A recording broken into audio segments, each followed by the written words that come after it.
Good morning, everyone. Craig Van Epps here from Haler, Fryer & Kuhn and Alara Company, alongside Jackie Kaden from RLK General Insurance in beautiful downtown Syracuse. Yes. And we're here at the Next and Now studio with our second episode. Yeah, our Passions and Dreams episode. What inspired you to come up with this episode? Well, everything that people are passionate about, right? And what we do day in and day out with insurance, whether you're passionate about collections or your car or your first home or starting a business. Finding that passion, following your dreams to that passion, and then the partnerships that we have. Yeah, and you can't, when you came up with this idea, I was like, this is great. The tie-in to insurance is that you can't really follow your passions or your dreams without insurance. We're partners in that endeavor. So we used to talk about it as a necessary evil. My dad would reference it as that. And I actually think we reframe that and talk about a partnership. On my, with my business, I can't do anything without insurance, without my lawyer, without my accountant, or my dream team. So we are coming alongside you, whether it's your first home, like you said, your first car, or your first business. Yeah. Absolutely. So who do we have on today? So we have an outstanding show today. We have Eric Devendorf, former basketball star, a legend really, Big East champion, TBT champion. We were able to interview Eric right from inside the Carmelo Anthony Center. That was a big deal for me. Which was very cool. We have Jackie Kaden from RLK General Insurance, and your father. Yours truly. Yeah, and my dad. It was really sweet to have him on. Yeah. And we also have Jacquie, a local artist whose artwork can be seen all over CNY, and actually she's just returning from Cali, so really all over the United States at this point. Yeah, you can see, I think, in Francesca's, Jessica Elizabeth, they're everywhere. Yeah, oh yeah, the Preserve. And exactly. murals all over Syracuse and North Syracuse as well. Yeah. And now Cali as well. Yeah, I know. We got her just before she jumped on the plane. And speaking of Jackie, we have some OG artwork here from 10 years ago, and a special guest joining us, Vienna. Grab that artwork and bring it over so we can see it. Hi, Vienna. This is Vienna, my little girl. She's turning 10 this month. Welcome to the show, Vienna. I can't believe you're double digits. I can't believe it either. Yesterday I was 3. Yeah, it seems like yesterday you were 3. And this little cute painting right here, Jackie Colello actually made this for Vienna when she was 1 year old. We still have it in our playroom. It's got her name right here on the foot. And we pulled it off the wall and we saw this little message. So we're going to read it here for you. Vienna, may this painting always remind you of how much your daddy loves you. Jackie. P.S. Keep your crown. You were born to be a queen. Oh, I love that, Vienna. You were born to be a queen, for sure. Thank you. Thanks for joining us today on the show, Vienna, and thanks everybody for continuing to support us and watching us. Stay tuned for the episode. We have 3 fantastic segments you're not going to want to miss. See you, everybody. Next.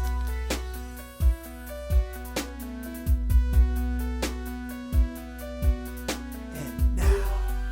Good afternoon. We are here in downtown Syracuse with the next episode of Next and Now, our podcast. We are right across the street from the Mo's in the beautiful office of Jessica Elizabeth Skincare, CNY's first choice for facials. And this office is beautiful, and part of that reason is because of our guest today, Jackie Colello. Hey Jackie, another Jackie on our podcast. We are sitting in front of this incredible mural. It's stunning. Thank you. This is your passion. Who shaped your dream and passion as you were growing up? I would say a huge influence that helped shape my passion would be my dad, my mom, my brother, and then later in life, God. Yeah, basically my family. My dad is an entrepreneur, and from a little girl, like I used to make cards and stuff, and he would always tell me, you should be an artist. Just from cards. I know it's kind of wild because later on in life, I'm like, Dad, what? What are you talking about? And he would always encourage me that I can do anything that I put my mind to. And that came from him being an entrepreneur and chasing his dreams. And then my mom is my parents are divorced. So when a little girl, I remember seeing my mom like basically go to school and then raise these children.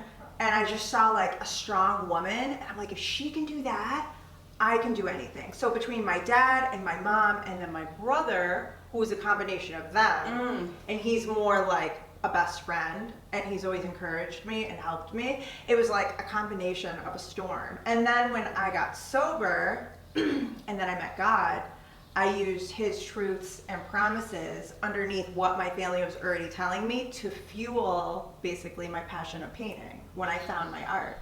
So it's kind of like a combination of everybody. Yeah, crowdsourcing. Yeah. That's incredible work. Thank you. I love that. And what keeps you inspired? Where do you find continuous passion? Honestly, I think it's just from my personal experiences. Like just last month I had a huge burnout. I just got done having an art show. I threw on this event and I didn't realize how much it entailed to throw. Normally when I have an art show, I have it in a place that's already established. There's already a bar there, there's already food there. I just bring my art in. This art show, I had an empty blank canvas. I had to bring in the catering. I had to bring in the I had to bring everything in. Yeah. And I didn't realize what that called for. So long story short, I had a huge burnout. But in that, going back to your question,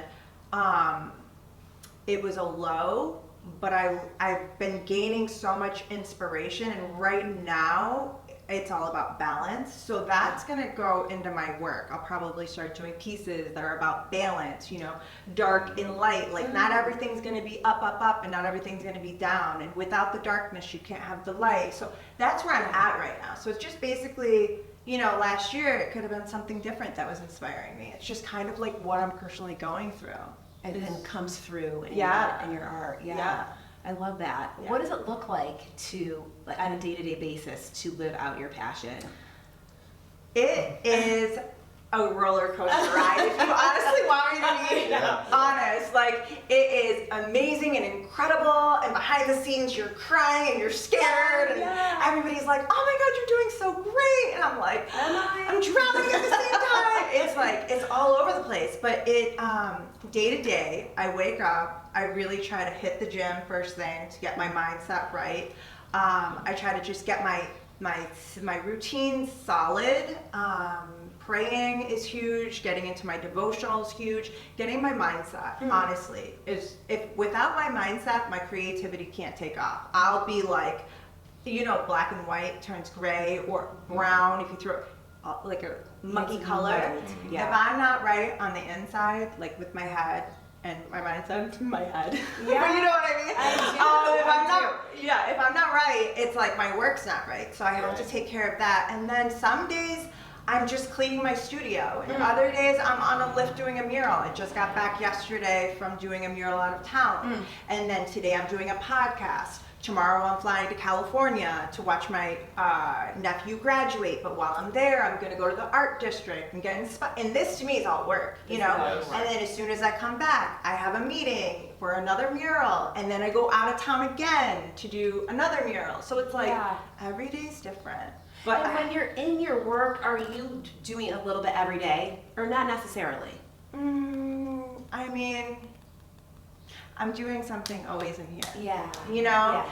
And right now, during my month of a burnout, my creativity was really towards trying to put my room together and trying to put my kitchen together because I just recently moved. Well, I moved in like January, and I've been so busy that I've been living out of boxes. So I'm like, I'm gonna use this opportunity to whatever. But or I'll go rollerblade. And to me, I'll get some inspiration from nature. I love being in the nature. So I'm always, my work is fueled by like what I feed my soul, right?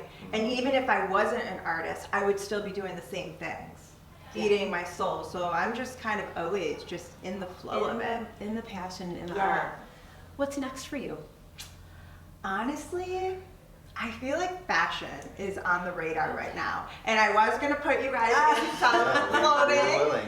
We were going to do that. Put your models here. But I'm not ready yet to really launch it. I kind of did for my art show. I was like, you know what? People are always asking about apparel. And I've done some shirts and some hoodies and stuff, and they always pretty much sell out when I sell them or when I offer it. And I'm like, I'm gonna try to dabble in different things, a little bit more upscale things, a little bit from a different perspective, not just like a piece of a painting on a shirt. I want to actually design the shirt specifically for that. Like Syracuse Fashion Week, I came up with like this certain tank top and these certain jeans, and I had like basically bleach going down the side, and then I put paint over it, and I did the same thing and create on the back of the tank top, and I created an outfit, right? So I wanted to create whole outfits and pieces that are unique and different, and I wanted to see at my art show how the feedback was, and it was amazing. So I'm like, okay, I gotta put a lid on this because I'm not ready for this to explode, but that is my next venture, is gonna be into fashion.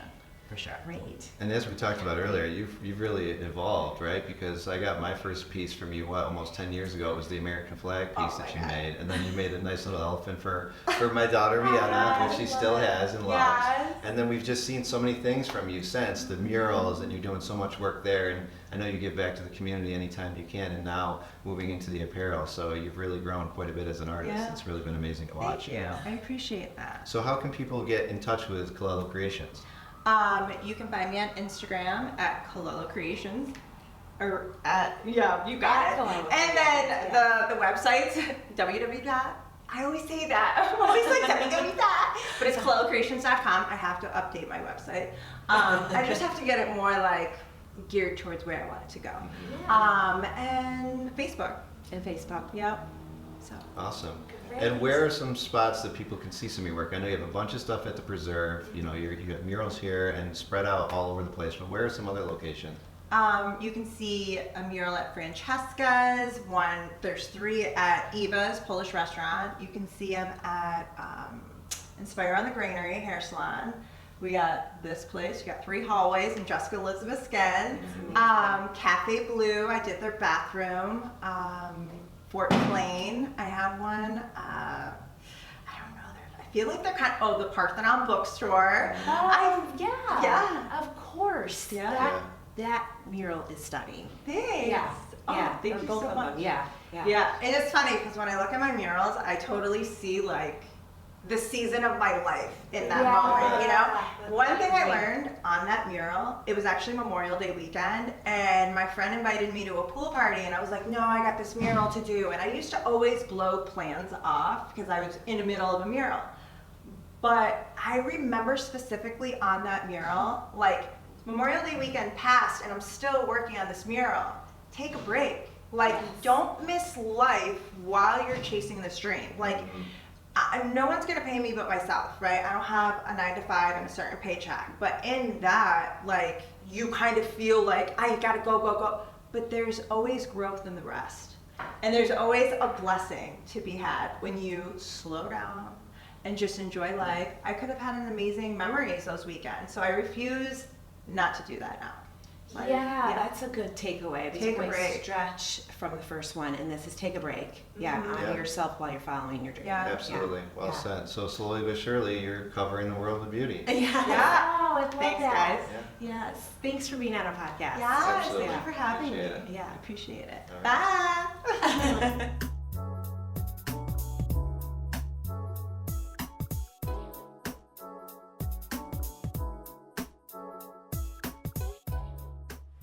Good afternoon, everybody. We are here at Syracuse University at the Carmelo Anthony Center, and we are with former Syracuse basketball star, TBT champ, and the founder of ED23 Foundation, Eric Devendorf. Thanks for being with us. I appreciate you guys having me. Yeah, Eric, thanks so much for being on our podcast. Absolutely. Craig brought something to Yes. show you. He's got a special surprise here.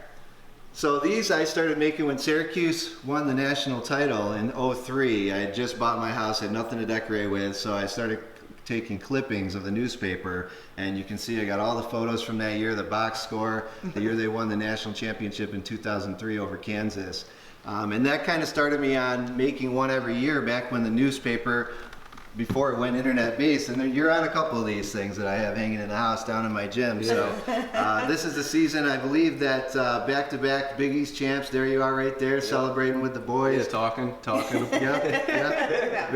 Very fiery as always. Yeah. And this was GMAC's senior year, I believe, when they were questioning his value, and if I'm not mistaken, 9 seed and ran right through the tournament. At the time, it was the only team to do 4 games in four straight days. Yes. I think somebody has done it since then, but yeah, at that time we were. It was a record. Yeah. Yeah, and that was just an awesome year. And then getting into the NCAA tournament because of that victory, which nobody really thought that was going to happen. And then this one, who could forget the 6 overtime game when you hit the shot at the end there, jumped on the scorer's table, and then it ended up going 6 overtimes after that. But you're all over this one.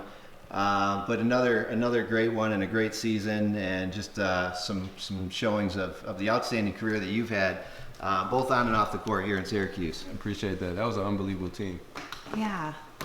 How did you know basketball was your passion, and then how did that lead you to Syracuse? Well, you know what? I was pretty lucky early on.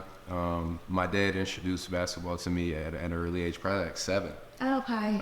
And he didn't play college or anything like that, just like recreational in high school.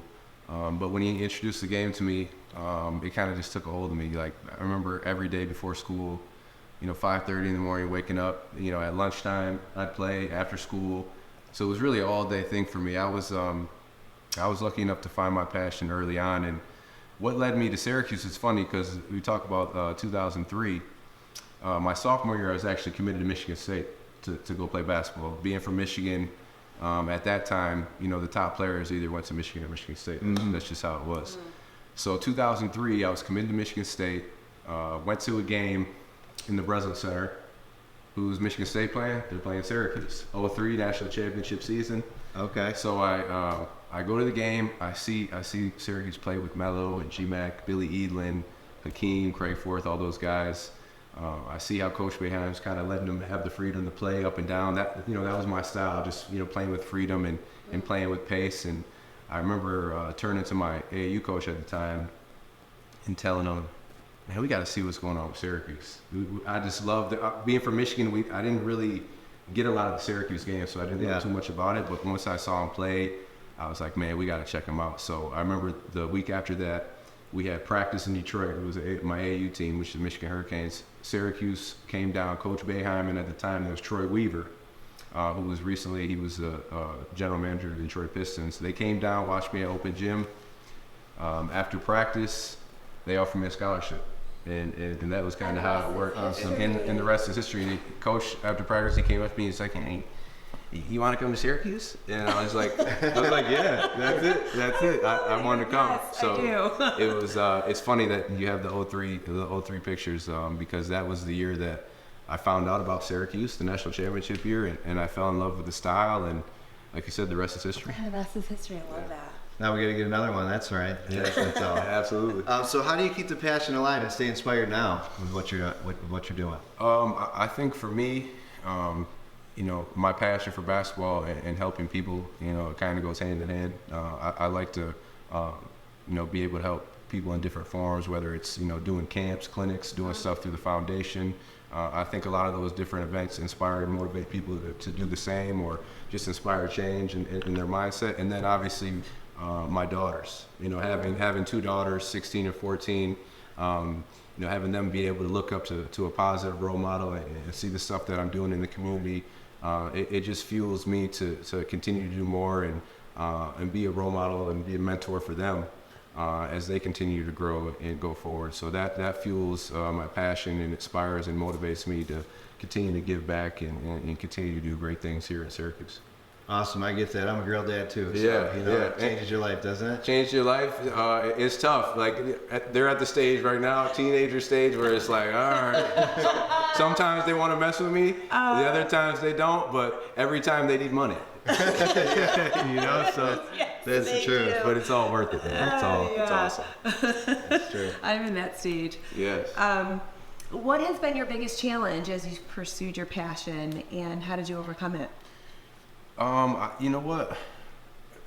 The biggest challenge for me, I guess, is probably just trying to stay consistent with everything. You know what I mean? It's you could have a lot of distractions come at you to where it could discourage you from, continuing to do what you're doing. Whether it's a camp, the events. Some things, it never is going to go perfect. Things aren't always going to go perfect. So I think a lot of times when that happens, people have this vision in their mind, and when it doesn't go that way, it can discourage them and stop them from doing what they're trying to do.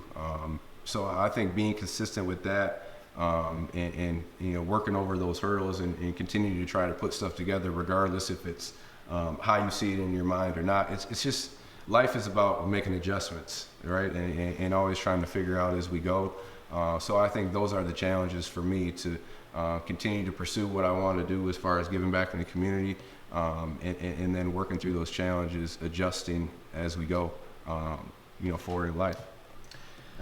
Yeah, well, that mindset that's I think the number one thing when you're in your passion, you're doing something you love, is how do you stay focused and drive through? It's that mindset.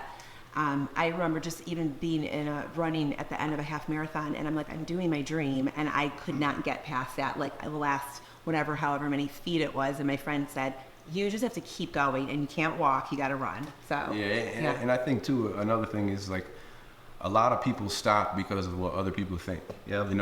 They get the opinions from the outside, and then they start, thinking about it like, oh, maybe I'm not doing the right thing, or maybe it's not supposed to be like this. But if you're being your true, authentic self, and you're trying to give back, and you're pure in what you're doing, that is the right thing to do, no matter what anyone else is saying. Because a real friend, a real mentor, a real human being, they're gonna see that, and they're gonna know that like, he's really trying to give back. He's trying to be his authentic self, and I think that's all you could do. You know what I mean? And once you start trying to get outside of who you are, it's tougher to accomplish things. So being true to yourself, and I think that inspires people, because honestly, a lot of people aren't their true self. You're right. They don't stick to their guns, like especially when you start to hear other opinions and other people having to say things. So being true to myself and continue to stick to that has really helped me. And just keep going, right? I had a mentor early on in my career say most people fail because they quit, not realizing how close they are to success. 100%. Right? So a lot of times you're this close, but you give up, right? So just keep going. I like that mindset. I've noticed that too. All the things that we do, and for me, I'm a big guy about writing it down, and writing it down, and then making it happen. So just sticking to it, regardless if it's it doesn't go how you see it the first time. Adjust, like we talked about, and continue to try to improve from there. Excellent. So what's next for Eric Devendorf? Continue to build with the foundation, with the ED23 Foundation. We have a golf tournament coming up September 23rd. We're going to do a women's event probably later in the summer into August, and then we have a back to school event August 24th, where we'll do it at Kirk Park, where we do haircuts, school supplies, food, music, and all type of stuff. So just continue to build on that, continue to bridge the gap with the foundation in the community, and bring people together, and then continue to do the basketball stuff. That's what I love to do. Be on the court with these guys, help them improve, and inspire them to do better. And also, like when I'm working these guys out, I always make sure I remind them about getting out in the community, and because when they're at Syracuse, the community is so I guess enamored about like Syracuse basketball, football, you know what I mean? So it's big when they're able to get out, shake hands, really touch the people in the community. That means a lot. So when you have this type of platform, you want to share it, and you want to be able to give back. Yeah, and I just bought this shirt today at Shirt World, and Dave at Shirt World. Yeah. Just speaking of being in the community, what he said, when you come in, it's like he had stars in his eyes. It makes his day when you're there. So yeah, just to say, just speaking to that, being part of the community. And Craig always talks about that on our committee that we're on with our insurance committee, and the work we do is not just insurance and making sure people are protected and their passions, they can move ahead with their passions. It's also getting into the community and getting back with the money we raise. So I think that's really important. How can people get involved in the foundation? Well, we got our website, ED23Foundation.org. Like I said, we have the golf tournament coming up and the back to school event. You could donate on the page. Again, ED23Foundation.org. Donate. All the donations go back to the foundation, where it helps us do more events, for the kids here in Central New York. It helps the ED23 hoop side, where kids can't afford to play. Now we can give scholarships from the foundation, and more of those kids can, continue to play through the hoop side. So, just want to continue to build through the foundation, continue to help people, and continue to bring people together in the community. Awesome. Well, I mean, since freshman year and still till today, you've done a lot for the community. We appreciate it, and thanks for being on the show. Yeah, I appreciate you guys for having me. Yeah, thanks for coming. Absolutely.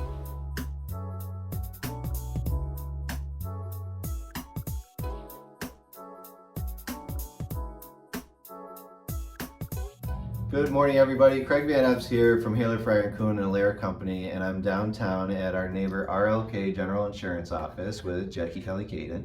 Thanks for being here. Thanks for having me in. Our office. Yes, thank Yeah. you. You've done a lot in here. It's looking good. Thank you. Yeah, we have.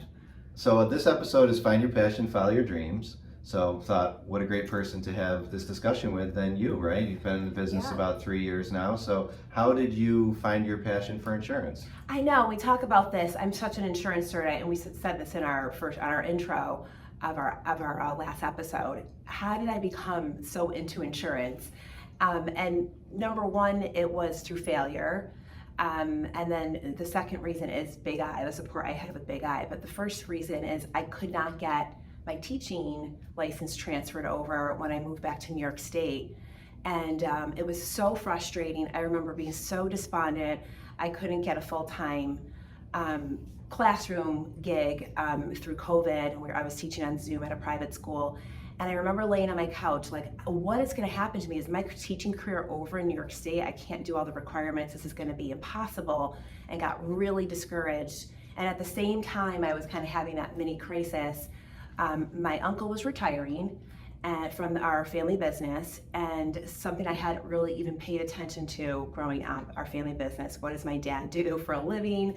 And as I was thinking though, and it's interesting how failure clears your mind. I was like, wait a minute, there's a need there. My brother and sister don't want it. My uncle's kids don't want it. We don't want them to sell it. They were talking about selling it.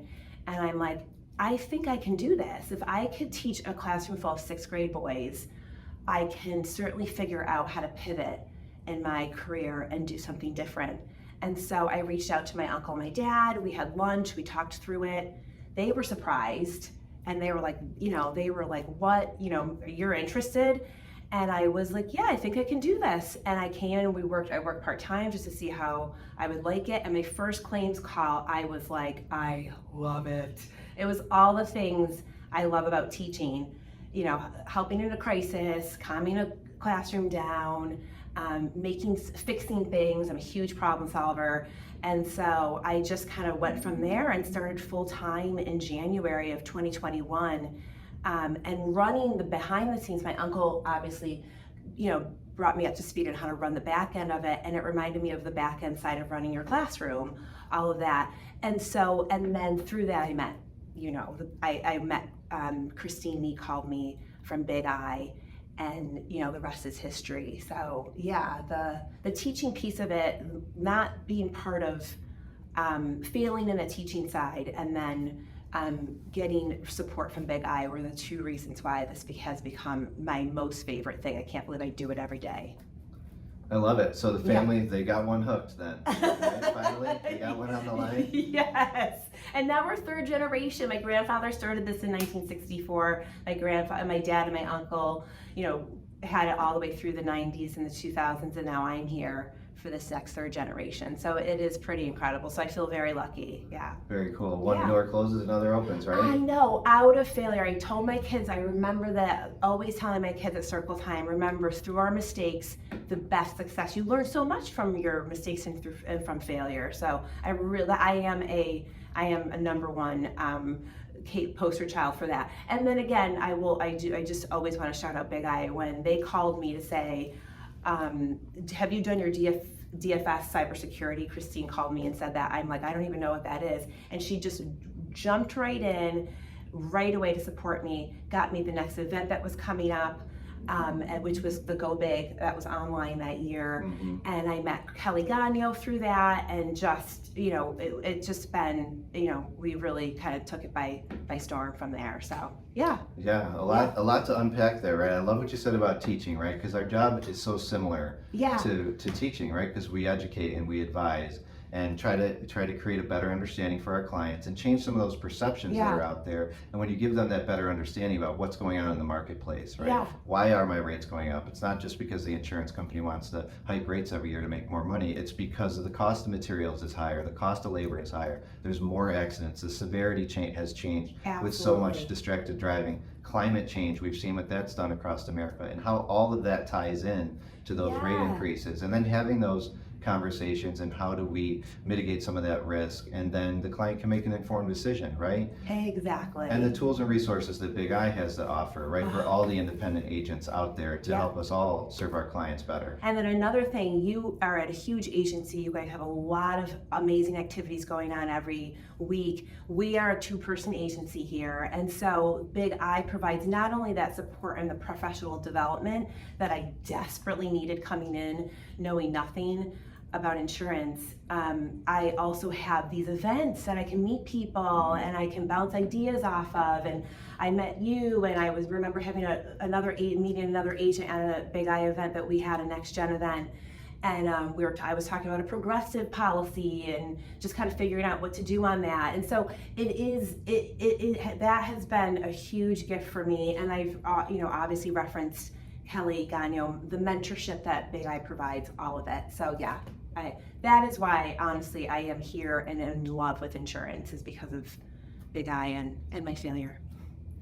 Excellent. And now 3 years in, what helps keep you inspired? What keeps that passion alive and growing? Yeah, my dad, for sure, no question. Just knowing that this is a legacy. He is a huge inspiration. He's been doing this for 50 years and literally knows everything. If I give him a risk, on the commercial side, he knows exactly where to place it, where it should go. And so and my grandfather, so being the third generation and feeling that legacy, that's really inspirational. But for the day-to-day, honestly, it's my workout every day. I have to do it for my brain. I started that when my kids were very young and I was in my early days teaching. I needed to start my day knowing I would have the onslaught as soon as I got in at 7:30 with those kids. And I just needed to have my brain in the right spot. So for me, it's a brain activity that I do when I work out every morning. And I'm really committed to it because I just don't feel like my day is the same if I don't. The client calls just feel a little bit more interesting at 3 o'clock in the afternoon if I haven't had that workout. You are a little more ready, aren't you? I do. You know, I do the same thing. Yeah. You get the morning workout in, the blood starts going, it gives you time for your Yes. brain to start firing Yeah. instead of jumping right into it. And myself, I put some positive podcasts or something on in the background, and it really helps to recharge and, Yes. and get things in the right direction before you hit the office and Yeah. it starts raining. Yeah, and I do the same. Yeah, just having that positive, the podcast in your ears and then your actual physical activity, I think makes a huge difference to start your morning off. Yeah. Absolutely. So still early on, 3 years in, but I know you've made a lot of changes around here. What would you say is your biggest triumph to date? Oh my goodness. So for me, and this would be another kind of shout out to Kelly Gagnon and Big I, it's going paperless. That was my biggest and our biggest agency triumph. And we just, when I was on that first call, Kelly agreed to be my mentor out of the first Go Big conference I went to. And I panned my Zoom screen. We were on a Zoom call for her to see the 35 cabinets down the hallway, the files piled up. And she said, she heard my story, and then she said, here's what you're gonna do. You're not gonna call me back until you have an agency management system in place and a VoIP phone system. And she gave me great ideas. She gave me a list of things to research, of options to research, but she said, you have to do this.